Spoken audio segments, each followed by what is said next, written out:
áreas que para mim é uma área muito fascinante é justamente a questão do registro fóssil. Porque tanto eu quanto você fomos informados que as evidências específicas a respeito de uma suposta evolução seriam encontradas nesse registro fóssil. Ou seja, quando nós olharmos lá os fósseis de plantas e animais que existiram no passado, nós iríamos descobrir algo fascinante ali, como vida teria evoluído. Pelo menos essa é a sugestão. Então vamos pensar um pouco a respeito disso. Questão a respeito da origem da vida, o posicionamento criacionista, eu já mostrei para vocês na palestra anterior qual a proposta. Então eu gostaria de olhar um pouco dentro do contexto da origem da vida, olhando o que a paleontologia, a geologia e a datação, ou seja, a datação radiométrica e a datação incremental têm a nos dizer a respeito da origem da vida. Então vamos trabalhar um pouquinho. Mais uma vez, lembrem-se que nós estamos tratando com essas duas linhas de tempo muito grandes.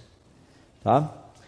Uma linha de tempo gigantesca, que é a linha de tempo evolucionista naturalista, que diz que pelo menos a vida deve ter existido aqui por bilhões de anos, dado a necessidade de pequenas evoluções, microevoluções, processos incrementais aumentando, produzindo uma complexidade maior, uma adaptação coerente com o meio ambiente. Agora, algo que é fascinante sobre isso é o seguinte: qual é a base de pensar que essas pequenas variações teriam ocorrido?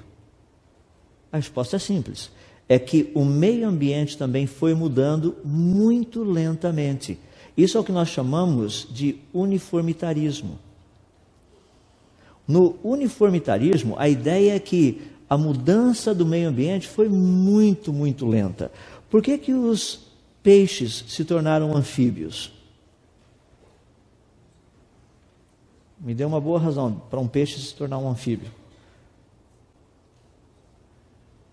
O peixe estava lá e a água foi acabando. Nós temos um exemplo fascinante no Kalahari, lá na África do Sul. Formam-se grandes lagos gigantescos. Então, ficam cheios de peixes. À medida que eles vão secando, na época da seca, os peixes, eles mergulham no meio da lama, eles entram no meio da lama, ficam a mais ou menos 1,5 metros, 2 metros de profundidade, e ali eles hibernam. Hibernam até quando chegarem as próximas chuvas, que vão molhar aquele leito que agora está totalmente seco, até rachado. Se você cavar 1,5 metros, 2 metros e meio, você vai encontrar lama e vai ter peixe lá no meio, vivo. Por que esses peixes não evoluíram nesses milhares de anos, ou pelo menos nesses centenas de milhares de anos, entre aspas, que o pessoal diz que tem acontecido isso no Kalahari? Por que eles continuam peixes? Seria muito mais fácil ser anfíbio. Está acabando a água, vira anfíbio, sai correndo, vai embora para outro lugar. Para quem vai ficar lá preso na lama por praticamente, às vezes, 5, 6 meses lá embaixo hibernando? Alguns questionamentos são muito interessantes. A pergunta é: será que a Terra nunca experimentou nenhuma catástrofe?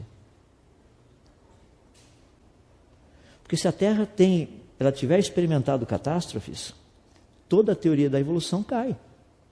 Porque teria que ter uma mudança muito rápida. Mas catástrofes poderiam ser locais, independente de serem locais, globais, ou seja lá o que for. Catástrofes nós sabemos que já ocorreram, inclusive os próprios evolucionistas tratam de uma muito grande, que é da extinção dos dinossauros, quando teria caído aquele asteroide ou meteoro e teria acabado com os dinossauros aqui na face do nosso planeta. Então é importante nós entendermos que a teoria da evolução assume certas questões que são questionáveis. Então vamos trabalhar um pouquinho a respeito disso. No caso dos criacionistas, eles dizem que a criação foi recente, algo assim de apenas alguns milhares de anos, não estou dizendo 6.000 anos. Muitos criacionistas posicionam o tempo de criação, dado o elemento, como por exemplo, o campo magnético da Terra. O campo magnético da Terra ele está diminuindo, isso tem sido medido de uma forma muito precisa nesses últimos 30 anos, pelas medições que nós sabemos da parte bipolar, quadripolar, octopolar. Nós sabemos que esse campo magnético tem uma vida no máximo de 40.000 anos. Ou seja, se você voltar no passado, você não teria o planeta Terra há 40.000 anos atrás. As pessoas falam: mas como é que você sabe disso? Pelo campo magnético, a gente está medindo isso. Então você começa a levantar certos questionamentos, fala: então o criacionismo fala de uma criação recente? Uma criação relativamente recente, nada de milhões ou bilhões de anos. apenas de algumas dezenas ou talvez poucas centenas de milhares de anos. As pessoas falam assim, mas isso daí não é o que a Bíblia diz. Mas o criacionismo não está tentando provar a Bíblia. O criacionismo não está nem interessado na Bíblia, para ser bem prático, bem objetivo. Mas o criacionismo tem interesse em pesquisar a origem da vida e a origem do universo. Como eu já disse, se foi espontâneo ou não, isso aí é outro problema. A ciência deveria ser assim de uma forma geral. Dentro da questão, portanto, da origem da vida, olhando do ponto de vista da paleontologia e datação, mais especificamente da paleontologia, o estudo dos fósseis. Os fósseis, que é uma proposta, 3 propostas dos criacionistas que são muito importantes. Primeiro, os fósseis contam uma história de morte e não de vida, não evidenciando o desenvolvimento da vida, mas sim o seu desaparecimento. Segunda, os fósseis são provas de que processos naturais não produzem um aumento em complexidade, mas sim em diversidade. Terceira, os fósseis são provas de que complexidade sempre fez parte da vida existente na Terra. Toda essa ideia da evolução no registro fóssil, ela está ligada diretamente com aquilo que nós chamamos da estratigrafia. E vocês estão podendo ver daquele lado, são as camadas que nós encontramos nas rochas, nas montanhas, nos vales. Você vai lá nas Serras Gaúchas, de repente você começa a olhar, você percebe que tem essas várias rochas, ou seja, sequências de rochas, que nós chamamos de estratos, um em cima do outro. Você está dirigindo aí pelo interior do estado, onde tem uma montanhazinha, um morro pequeno, fizeram um corte na beira do morro para construir a estrada, a hora que você passa por ali, você vê aquelas camadas todas. Isso é o que nós chamamos de estratigrafia. Tá? Nessas camadas, geralmente rochas, são encontrados fósseis. E esses fósseis e essas camadas, por estarem sobrepostos uns aos outros, nós encontramos geralmente uma certa sequência definida. Então você encontra, por exemplo, muitos fósseis de peixes em camadas bem lá embaixo. Depois, em camadas um pouco mais acima, você encontra fósseis de anfíbios. Em camadas um pouco mais acima, você encontra fósseis de répteis. E nas camadas superiores, um tanto quanto de mamíferos e aves. Está meio misturado a coisa ali, fica meio bagunçado. Isso é possível também, já encontramos fósseis, por exemplo, de aves em camadas inferiores àquelas que normalmente nós encontramos répteis.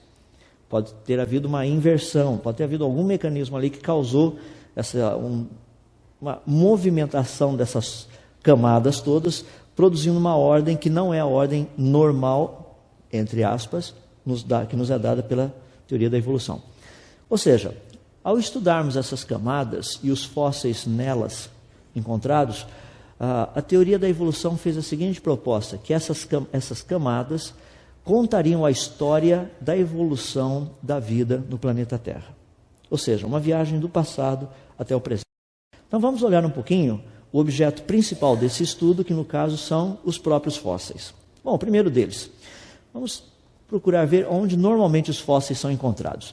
Nós encontramos muitos fósseis em rochas sedimentares, encontramos fósseis petrificados, que normalmente são os vulcânicos, encontramos fósseis também em âmbar, que é aquela resina de planta, encontramos fósseis também em gelo e turfeira. Eu estou mostrando aqui aonde os fósseis são encontrados. Se você quiser, no meu livro tem um capítulo especificamente só tratando da questão dos fósseis propriamente dito. Começando lá na página 100, eu não decorei todas as páginas do livro, começando lá na página 138. É o capítulo 5, quando eu trato do registro fóssil. Ali eu estou tratando mais especificamente de como um fóssil se forma. Então tem vários tipos. Aqui eu estou mencionando aonde eles são encontrados. Só por curiosidade, aqui vocês têm fósseis em rochas sedimentares. Vocês estão vendo um querido caranguejo, e por incrível que pareça, esse caranguejo foi datado com cerca de 100 milhões de anos. E se você pegar esse caranguejo e colocar do lado do caranguejo que você encontra na praia, os dois caranguejos são exatamente iguais. Será que nada aconteceu nesses 100 milhões de anos que fosse produzir nenhuma pequena mudança no caranguejo? Afinal de contas, segundo a teoria da evolução, há 65 milhões de anos atrás, os dinossauros entraram em extinção. Será que isso não afetou os caranguejos? Dá para a gente ficar meio encucado, né? Pelo menos. Não, caranguejo, 100 milhões de anos, pelo menos a gente sabe que os caranguejos não aprenderam a andar para frente, continuam andando para o lado e para trás. Então nós sabemos que pelo menos eles continuam iguais. Então, nos fósseis em rochas sedimentares, nós encontramos muito o animal ou a planta fossilizado, nós encontramos marcas, como ali você tem uma pegada de um dinossauro. Então, nós encontramos marcas, rastros. Lá no meu escritório tem uma rocha, um negócio assim meio redondo, grandão. A pessoa outro dia foi lá e pegou, falou, nossa, que interessante, o que é isso? Falei, isso aqui é um fóssil.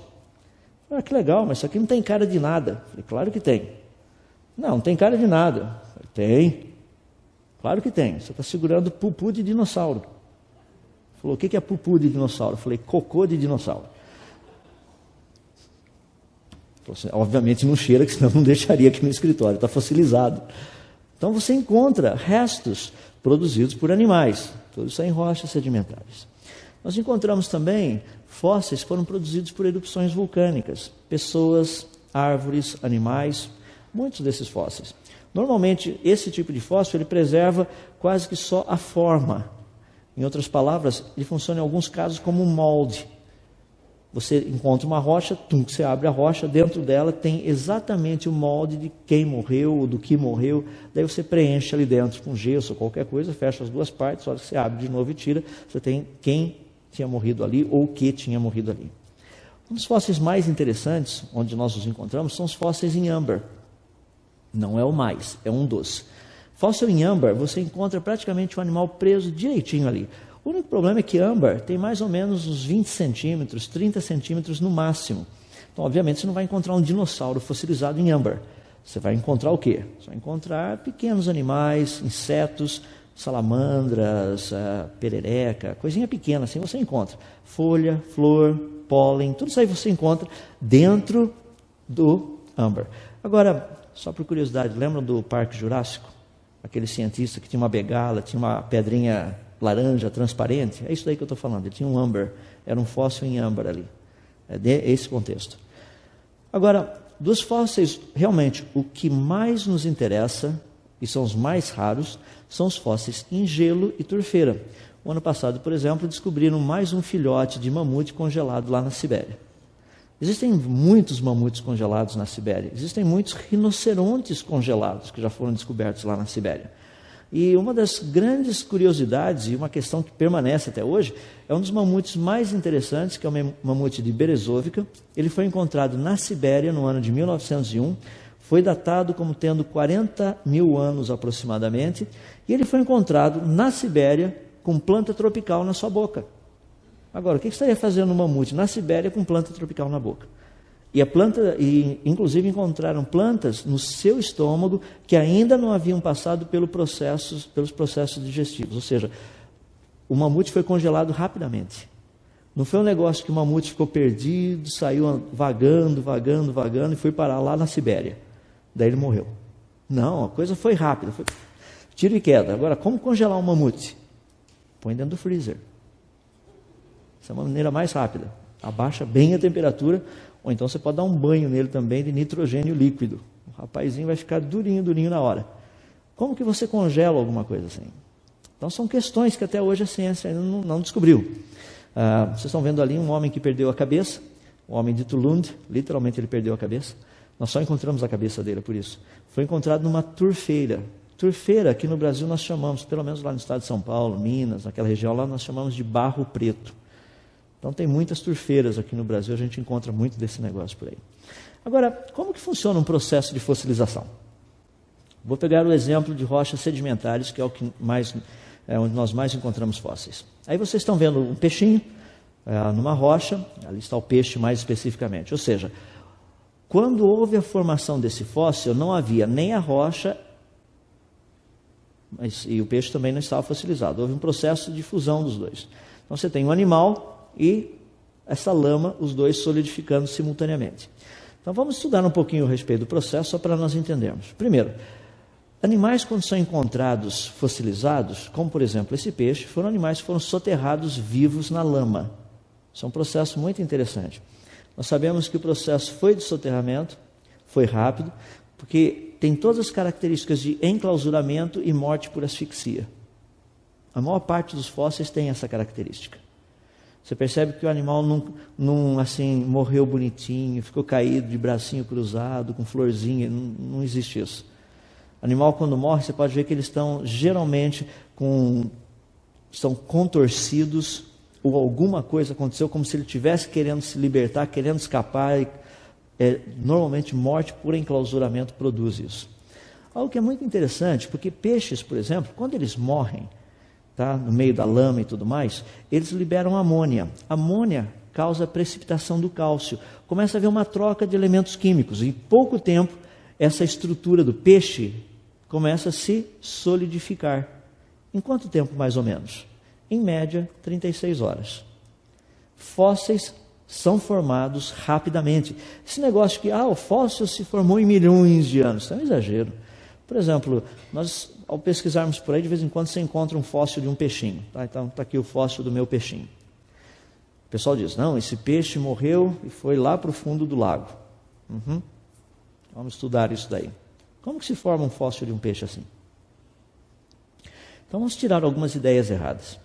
Primeiro, fósseis não se formam em milhões de anos. Os processos normais de decomposição orgânica precisam ser alterados. Isso é um ponto muito importante. Segundo, a maior parte dos fósseis, eles literalmente estão em rochas sedimentares, o que implica em terem sido enclausurados por muita água e muita lama. Agora, algo que é fascinante é que nós encontramos esses fósseis em todos os continentes do planeta, fósseis em rochas sedimentares. Você não precisa ser um grande cientista para imaginar que talvez, com tanta água e tanta lama e tantos fósseis, pareça até que esse planeta já esteve embaixo d'água. Não precisa ter um PhD para chegar a essa conclusão. Porque a maior parte dos fósseis são fósseis encontrados em rochas sedimentares.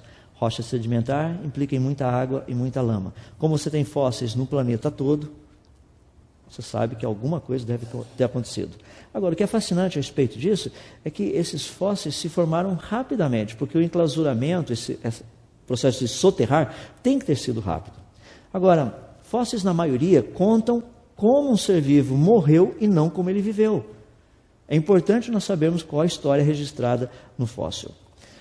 Nós temos muitas propostas erradas por aí. Vamos voltar lá no nosso peixinho. Aqui é o nosso peixinho. As pessoas dizem o seguinte: um fóssil de peixe aconteceu assim. O peixinho estava nadando, de repente ele, morreu, foi lá para o fundo do lago, ou fundo do rio, daí os sedimentos foram cobrindo e, com a pressão, tudo mais, fez com que o peixinho virasse um fóssil. Essa é uma história triste. Não sei, assim, me faz até chorar. Por quê? Porque peixe, quando morre, ele boia, meus amigos. O peixe boia e é arrastado pela correnteza, ele não vai para o fundo do lago. Depois, quando entram os processos de decomposição orgânica, daí sim ele vai, mas ele já vai todo detonado lá para o fundo do lago. Tem um outro negócio que é interessante, pega um peixinho, coloca no fundo de um rio. Vocês já conhecem, sabe quanto de deposição, mais ou menos, de sedimentos se forma no fundo de um rio por ano? Sabe quanto que precisaria ter aqui em cima para esse negócio ficar selado, pressionado e tudo mais para virar um fóssil? Sabe quantas toneladas de terra precisaria ter em cima dele? Vocês vão perceber que aquilo que estão contando para você sobre os fósseis não bate. O dinossauro caiu, ficou lá na beirada do lago, daí ele foi sendo soterrado gradativamente e virou um fóssil. De que jeito? Você precisa de toneladas de terra em cima do bicho lá para ele poder virar um fóssil, senão ele decompõe. Enterre uma pessoa, quer dizer, melhor, enterra um gato, vai. Senão você vai pensar no seu marido, na sua mulher, ele não quer ser culpado de nada por aqui, mas pega um gato, pega um cachorro aí. Pega esse animal, melhor ainda, vamos pegar o peixe. Vai lá no supermercado, compre um peixe, leve um peixe para sua casa, cave um buraco de mais ou menos um metro, vamos ser bem generosos aí, 1 metro, coloca o peixe lá embaixo, tá? E coloca a terra em cima. Daqui uma semana, tira o peixe e faz um peixe assado. Esse peixe que está lá embaixo. Uma semana depois você já vai ver o estrago da coisa. Porque o processo de deterioração é rápido. Então, para você ter uma preservação muito boa, como nós temos dos fósseis, isso significa que algo anormal aconteceu. Processos normais fariam o quê? Com que o animal ou a planta viesse a se decompor. Terceiro que eu gostaria de rever com vocês, alguns conceitos, é que esse negócio de uma suposta evolução, ela é baseada em interpretação subjetiva. Na revista National Geographic Brasil, no mês de novembro de 2004, na página 67, o Dr. Philip Gingrich diz que era evidente que as baleias teriam evoluído dos antílopes. Eu coloquei ali só para ninguém ter dúvida, ver o jeitão dos dois assim. É fácil você ver uma suposta evolução.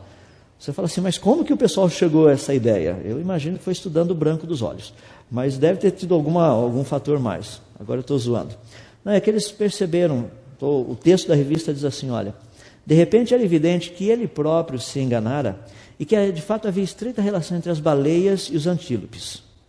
Esse é o modo que se supõe mais adequado para o avanço da ciência. As ideias surgem e desaparecem, sobrevivendo apenas as mais adaptadas. É uma pena que eles não contam aquelas que eles acreditavam e que agora não são mais adaptadas. Então nós precisamos entender que existem mudanças acontecendo. Nós precisamos saber quais são essas mudanças. Mas algo que me fascina a respeito disso, que por que a interpretação é subjetiva? Porque ela está baseada em evidência imaginária. Esse pedaço que eu peguei dessa revista faz parte de uma parte do artigo que diz que evolução pode ser observada hoje. Os processos evolutivos podem ser observados. Como que alguém ousaria dizer que isso daí é teoria, se é observável? Então vejamos quais são as evidências. No artigo, o Dr. Philip Gingrich diz que ele havia encontrado os resíduos de um fóssil, aquilo que vocês estão vendo lá em cima, só os ossinhos em cinza, são fragmentos. Tá? O resto é o que se supunha ser o resto da cabeça do animal. Então vocês estão vendo ali pequenos fragmentos, cinza, o resto não tem. Baseados nesses fragmentos de ossos, ele desenhou o que está ali embaixo. Esse animal ficou conhecido como Paxetus. Aqui estão as publicações científicas do Dr. Philip Gingrich. Fascinante. Ele diz, esse é o animal que era descendente dos antílopes e estava a caminho de se tornar uma baleia. Interessante. Baseado naqueles ossinhos lá, alguns dentes, um pedaço da mandíbula e uma parte do crânio. Bom, ficou aí, fez maior sucesso a coisa. Você fala assim, mas por que você está dizendo isso? Porque em 2001 já tinham encontrado o resto. Olha o animal que tem esses ossos. É um tapir, continua vivo até hoje. Olha a diferença entre o animal, que está aqui à sua direita, e o desenho feito, que a revista National Geographic Brasil, de 2004, diz que a evolução pode ser vista hoje, ocorrendo diante dos nossos olhos. Só se for em desenho animado do tio Patinhas. Porque na área da ciência isso não está ocorrendo. Então é importante nós notarmos aonde nós estamos. Existem evidências que são mencionadas, mas são evidências imaginárias. Não são evidências. O pessoal diz que temos evidências, mas não existem. Outra que é muito interessante é o problema que nós temos tido com falsificações e fraudes. O pessoal está ficando cada vez melhor em trabalhar com processos físico-químicos para produzir fóssil que parece que é, mas não é. Nós temos, por exemplo, vários fósseis do Archaeopteryx, e a maior parte deles não tem nenhum problema, mas tem um, que é o que está no Museu Britânico. Esse do Museu Britânico tem um pedacinho nele, esse é o único fóssil diferente dos demais Archaeopteryx, por isso que o pessoal tem questionado se isso daí seria um Archaeopteryx ou não. Não parece Archaeopteryx. Mas foi encontrado esse animal que praticamente não tem pena nenhuma, mas tinha uma pequena pena perto da estrutura do animal fossilizado, dos ossos. E foi feito um estudo e foi comprovado que essa região onde se encontra essa pena fossilizada, ou seja, a marca da pena, foi uma fraude. O material que está ali não é o mesmo material da rocha. Então isso aí cria problemas para as pessoas, cria problemas para a gente. Por quê? Primeiro, que agora, além de questionar o fóssil, a gente tem que questionar se o fóssil é verdadeiro ou não. Isso está acontecendo demais hoje em dia. Um outro conceito que nós temos, que acontece muito, é o que nós chamamos de redirecionamento. O que significa isso? Aqui tem um fóssil que nós encontramos, e esse fóssil aqui, olha que interessante o dedinho dele, é retratável. Você aperta, o dedinho sai, e aperta, o dedinho entra. Mas o que seria isso? Isso aqui é uma espécie em transição. Não, o que é isso? Então, quando nós estudamos, a maior parte dos fósseis, eles não são, a maior parte não, os fósseis, pelo menos que foram apresentados até o presente momento, eles têm todas as características de um animal completo, complexo, dentro de uma diversidade possível. Ah, mas isso aqui tem uma pata que não é igual à pata dos répteis. Espera aí, de qual réptil você está falando? Ah, desse daqui. Ah, mas é parecido com aquele outro lá. Ah, então esse aqui evoluiu naquele. Você quer? Espera aí. Não. Pata. Pode ter pata maior, pata menor. Os dedos um pouquinho mais perto, um pouquinho mais distantes. Isso daí é só variação. Isso daí não é evolução. Então esse problema de redirecionamento é um problema muito sério. O outro que nós temos que é um problema sério também é justamente na área de fósseis vivos. A maior parte do registro fóssil a maior parte é de plantas e animais que estão vivos ainda hoje. É impressionante, você sai procurando por aí, veja só, você encontra o fóssil, encontra a planta ou o animal vivo, circulando por aí. Obviamente a planta não vai estar circulando por aí. Um exemplo que eu gostaria de dar é o de Selacanthus. Selacanthus, segundo os evolucionistas, teria sido um peixe que viveu há 350 milhões de anos atrás, teria sido extinto antes dos dinossauros, ou seja, há 70 milhões de anos atrás ele teria desaparecido. E o que teria acontecido com ele? Esse peixe seria o elo de ligação entre peixes e anfíbios. Por quê? Porque esse peixe tinha nadadeiras ósseas, ou seja, as nadadeiras dele eram de ossos, com ossos. Ele tinha uma área aqui perto da cabeça, que eles diziam que aquilo era um protopulmão, ou seja, era um animal, ou seja, entre peixe e anfíbio, era um organismo que estava evoluindo. Bom, tudo isso foi muito interessante. Em 1938 pescaram o primeiro Selacanthus vivo, em 1952 pescaram outro Selacanthus vivo, em 1987 filmaram um cardume de Selacanthus no fundo dos oceanos, em 1995 já tinham 2 grupos de Selacanthus, famílias de Selacanthus distintos, uma vivendo próximo da África do Sul, entre o Oceano Atlântico e o Índico, e o Atlântico e o Índico, e outra lá perto da Indonésia, lá no Oceano Pacífico. Em 2005, você já podia entrar na internet e fazer uma doação para a Sociedade Protetora dos Selacanthus. O Selacanthus continua tão Selacanthus quanto ele sempre foi. Mas se você pegar livros de 50 anos atrás, você vai ler lá o Selacanthus, elo de transição. Hoje ninguém aceita mais isso. Um outro exemplo que nós temos é o do tuatara. Segundo os evolucionistas, um animal que viveu há 225 milhões de anos atrás teria desaparecido há uns 135 milhões de anos atrás. Desapareceu nada, ele ainda está vivo lá na Nova Zelândia, correndo para lá e para cá sem nenhum problema. Igualzinho o tuatara do registro fóssil. Algumas descobertas recentes, no ano de 2005, descobriram um novo tipo de roedor lá no Laos, lá na Ásia.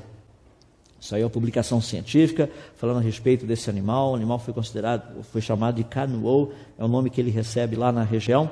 E fizeram um estudo sobre esse animal e chegaram à conclusão, não tem nada parecido com ele, isso aqui é uma nova espécie. Um ano depois, 2006, uma paleontóloga, a doutora Mary Dawson, disse o seguinte: esse animal aqui nós já conhecemos o registro fóssil. Achamos outro fóssil vivo. Só para você ter uma ideia, o Dr. Joaquim Schwen, ele tem uma coleção de mais de 600 fósseis vivos, mais de 600. E ele disse o seguinte numa entrevista: livros, textos evolucionistas geralmente apresentam 6 a 12 exemplos de fósseis vivos.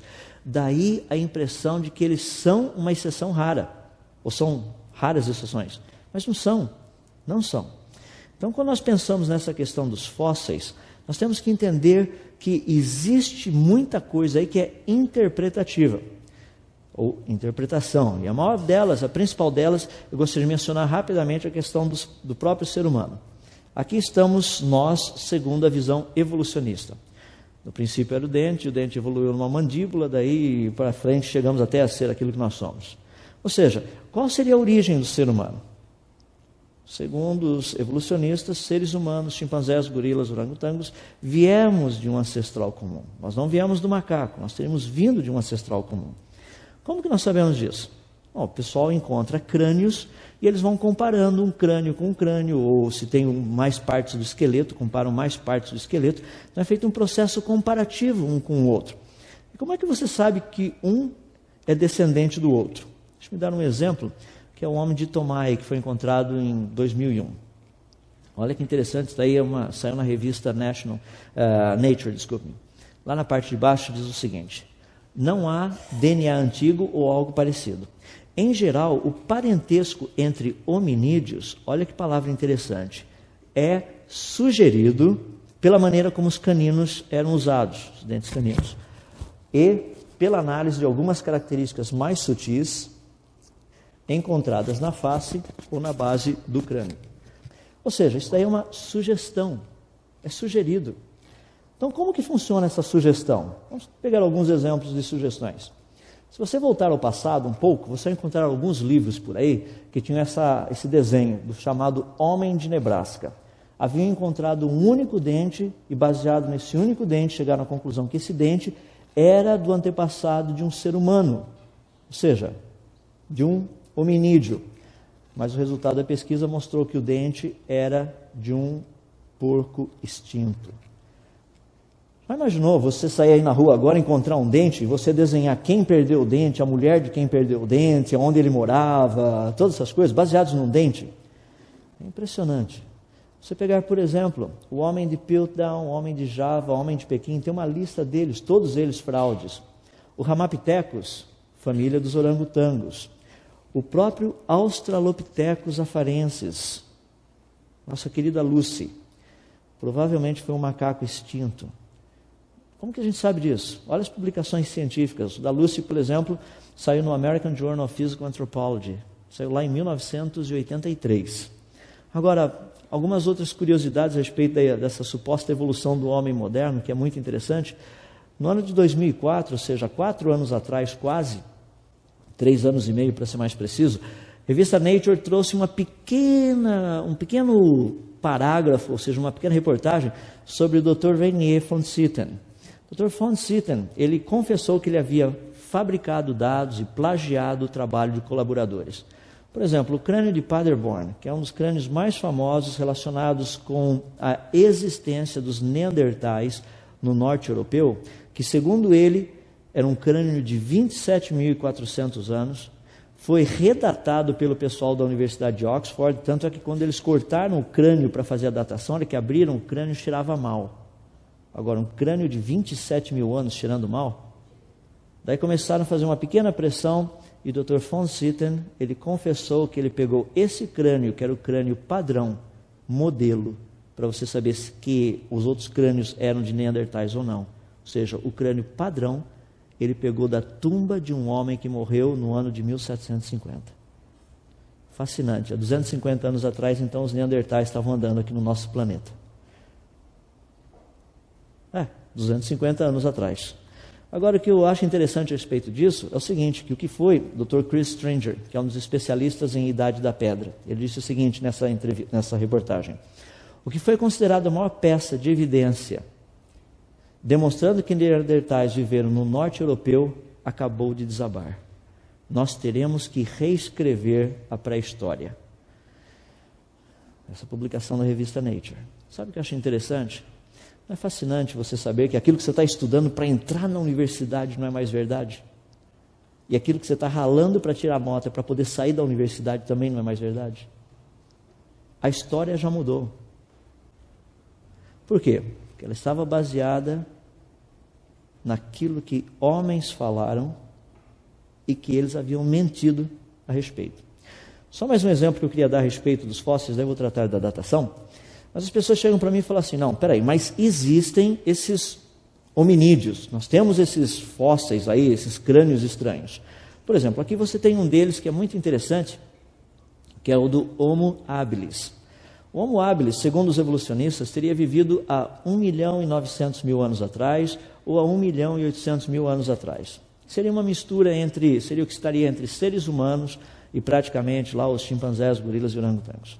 Então, esse aí é o fóssil OH24. Ao estudar esse fóssil, os cientistas chegaram à seguinte conclusão desse chamado Homo habilis antepassado nosso. Ele teria uma caixa, ou seja, teria uma caixa craniana pequena, um cérebro pequeno, teriam características faciais muito rudimentares, ele teria uma habilidade limitada de comunicação, uma habilidade limitada de manuseio, ele produziria ferramentas rudimentares, a alimentação dele também seria limitada, ele teria uma agilidade muito grande nas savanas africanas, porque é onde foi encontrado o fóssil, e a sua postura ereta. E daí quando nós encontramos assim, porque é um fóssil, foi encontrado, vocês viram um fóssil, esse é o fóssil.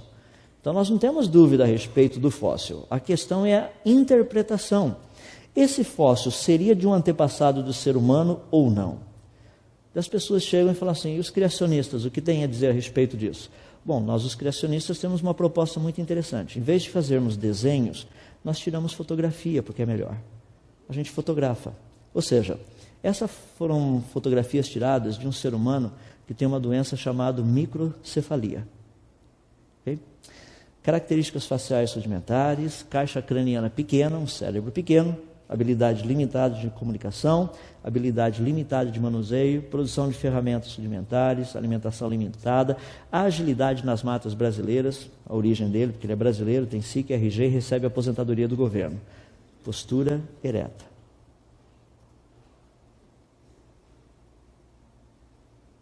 Fascinante.